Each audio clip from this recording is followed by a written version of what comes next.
Town Council will begin work on the capital budget this week. We have tips on how to keep energy costs down this summer. Plus, residents can weigh in on future plans for the Osterville Bay Fields.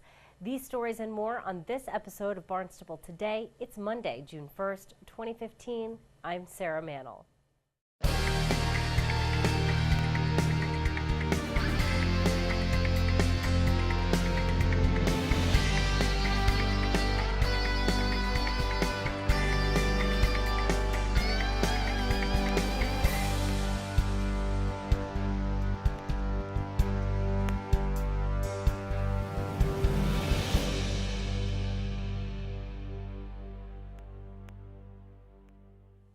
Town Council will begin to debate the capital budget this week.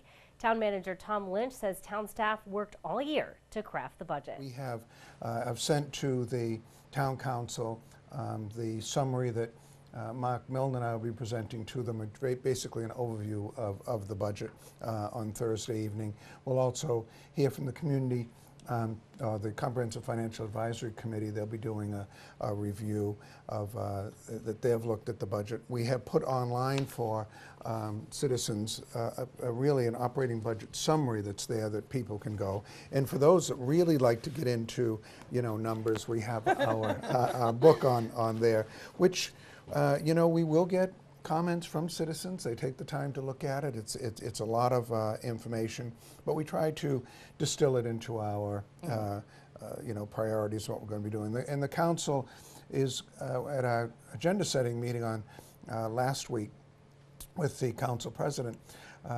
She's eager to try to do this in 2 meetings. So we'll see how far we get on the 4th. The next meeting would be on the 18th.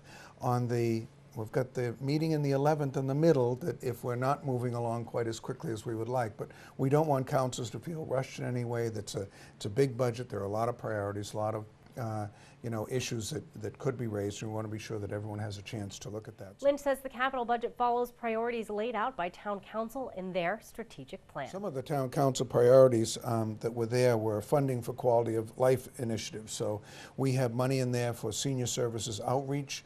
We took about $11,000 out of the solar funding that was actually operating out there at the senior center, put that into a full-time senior citizens outreach person to try to get to those isolated seniors to be sure that they're getting services and recognize any needs they might have. We're trying to attract a quality seasonal workforce. We increase the seasonal workforce pay, trying to be competitive with other towns around. That's a fairly expensive proposition, but something that all of our departments have been looking for over the past few years. We've enhanced our athletic field maintenance. We're going to be adding a crew so we can get out there and keep those fields and all of the work that we have to do to keep all of our parks and fields mowed over the course of the summer season. I've enhanced the community impact unit. We're adding another officer. As a matter of fact, there are 2 officers coming into the police department this year, and one is to help with the downtown community impact unit. With the other officers going to be, well, we're actually enforcing the parking and licensing enforcement by having a full-time officer assigned to that, and then we're replacing that officer on the general patrol force with another officer. So council's talked a lot about parking enforcement and being sure that we're following those rules and regulations. We've made a further investment in our arts and culture. We've added $10,000 so we can promote the very events that we put together each year. We've got an investment of $27 million into our infrastructure. We do that through the course of the year with our capital improvement plan. We promote economic development through e-permitting, and we've done a housing needs assessment. Town Council will begin debating the 2016 capital budget this Thursday night at 7 in the Town Hall hearing room. Electricity bills often surge during the summer months. Barnstable This Morning host Sarah Colvin talked with Energy Coordinator Richard Elrick to get tips on how to combat those climbing electricity bills. It feels like just yesterday we were talking about how to keep the energy costs down in the winter, but now we're kind of reversing the tables. This is the time of year I think all of us like a little bit better, but of course still time to want to be concerned about keeping those energy bills down. No question about it, and it's a particularly energy intensive time of year with air conditioners and the refrigerator and freezer being opened and closed all the time, it is a challenge to keep those energy costs down. But we've got a few tips we can talk about, and a lot of them I think are things that people would automatically assume would be the thing to do. But it's always good to remind people, I think, as we go into this season. Obviously, in terms of how we cook. Wintertime, no problem. We use a stove on a regular basis, but it's an extremely energy-intensive way to cook. And so one of the first things you'd recommend to folks is that, whenever you have a choice, use your microwave as opposed to your stove. Believe it or not, Really? it uses much less energy. What about the grill? Grill is fantastic. Okay. Yes. Because I'm a non-microwave user, and I think maybe some people. So microwave Is this for uses like less religious power. reasons? Or? No, I just I don't like microwaves, but that's my own personal opinion. So the grill or the microwave, but the stove too much energy during this. Yeah, and just to be sort of specific on it, you use 2/3 less energy with your microwave. Interesting. Than you do with your stove. It takes a lot more electricity to run your stove. So you want to do that.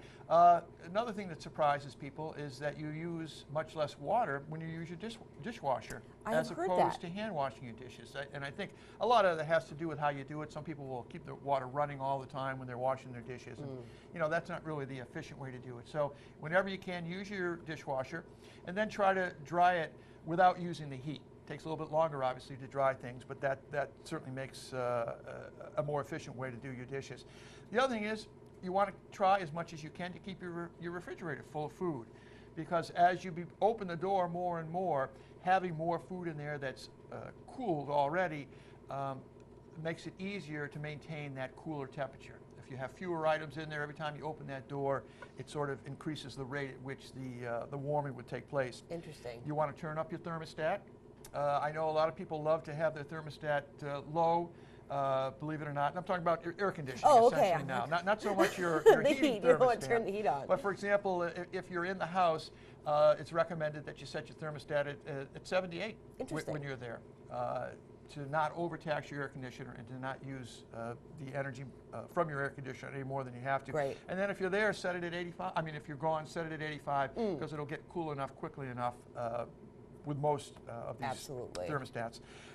Lots of other things we can do. Certainly, if you've got a pool, you want to make sure your filters are clean.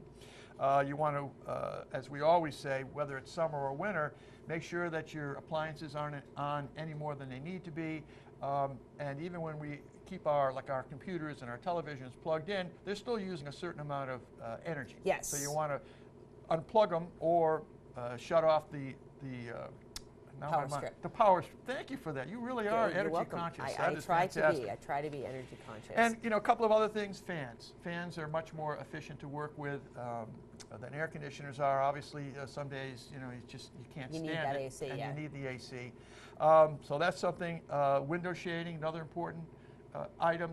I mean, when you've got a southern-facing exposure to your house, if you can have those blinds closed during the daylight, you'll keep in all of that cooler air rather than allowing that sunshine to come in. Right, and I think I heard there was a thing about placement of air conditioners as well. You don't want to place them in that southern-facing window because it has to work a little bit harder. So kind of maybe find a shady place to put it in. If you is that can right? possibly do it, it makes perfect sense to do so. Some people maybe don't have that option, but that would make sense. And in general, you want to try to have your home be as efficient as it can by way of the appliances you use. Make sure they're Energy Star. Make sure your home is properly insulated. Elric also suggests contacting the Cape Light Compact for an energy audit.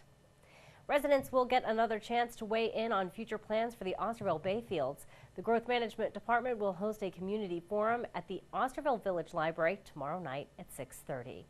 Well, be sure to tune in to our hour-long news program, Barnstable This Morning, weekdays at 7 a.m. On tomorrow's show, we will chat with Police Chief Paul McDonald. We'll learn more about the Cape Cod Writers Center with Chairman of the Board of Directors, Jim Hill. Plus, we'll have all the news and information you need. For Barnstable Today, I'm Sarah Mannel.